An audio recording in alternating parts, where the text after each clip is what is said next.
अगर अब दिल्ली की AQI बढ़ती है तो आप घबराएं नहीं, मौसम का मज़ा लीजिए। ऐसा मैं नहीं कह रहा हूँ, ऐसा केंद्रीय राज्य पर्यावरण मंत्री कीर्तिवर्धन सिंह ने राज्यसभा को बताया है कि अब AQI और लंग्स डिजीज़ का कोई भी डायरेक्ट रिलेशन नहीं है। और यह जवाब उस सवाल के जवाब में आया है जो खुद ही बीजेपी के राज्यसभा सांसद लक्ष्मीकांत वाजपेयी ने किया, जो कि एक आयुर्वेद डॉक्टर भी हैं।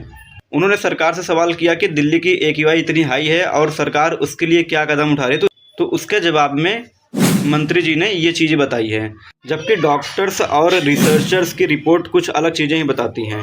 हायर AQI का मतलब होता है कि इसमें PM 2.5 और PM 10 जो कि माइक्रोस्कोपिक डस्ट और प्लास्टिक पार्टिकल्स होते हैं, जो कि हमारे लंग्स को बुरी तरीके से इन्फेक्ट करते हैं और हमारे पूरे ब्लड स्ट्रीम को प्रभावित करते हैं। इसके अलावा हायर AQI में nitrogen dioxide, sulphur dioxide, carbon monoxide और ओजोन जैसे खतरनाक एलिमेंट्स मिले होते हैं, जो कि हमारे बॉडी को, हमारे लंग्स को डायरेक्टली इफ़ेक्ट करते हैं। हाई AQI के लॉन्ग टर्म और शॉर्ट टर्म दोनों इम्पैक्ट होते हैं। अगर शॉर्ट टर्म इम्पैक्ट की बात करूं तो आपको खांसी, छींक, गले में दर्द, आपके सीने में जकड़न हो सकती है जिससे आपको सांस लेने में प्रॉब्लम हो सकती है। आपके फेफड़े में इन्फेक्शन बढ़ता है जिससे आपको न्यूमोनिया और फ्लू जैसे गंभीर बीमारियां हो सकती हैं। और इसका लॉन्ग टर्म इम्पैक्ट जो होता है वो आपको अस्थमा का अटैक हो सकता है, लंग कैंसर हो सकता है, पल्मोनरी डिजीज़ हो सकता है और आपका इम्यून सिस्टम बुरी तरीके से डैमेज हो सकता है जिससे आप बार बार बीमार पड़ सकते हैं। सरकार ने इन प्रॉब्लम्स को सॉल्व करने का सबसे बढ़िया तरीका निकाला है कि प्रॉब्लम को ही ना एक्सेप्ट करो। जब प्रॉब्लम ही नहीं एक्सेप्ट करेंगे तो सोल्यूशन की कोई बात ही नहीं उठती।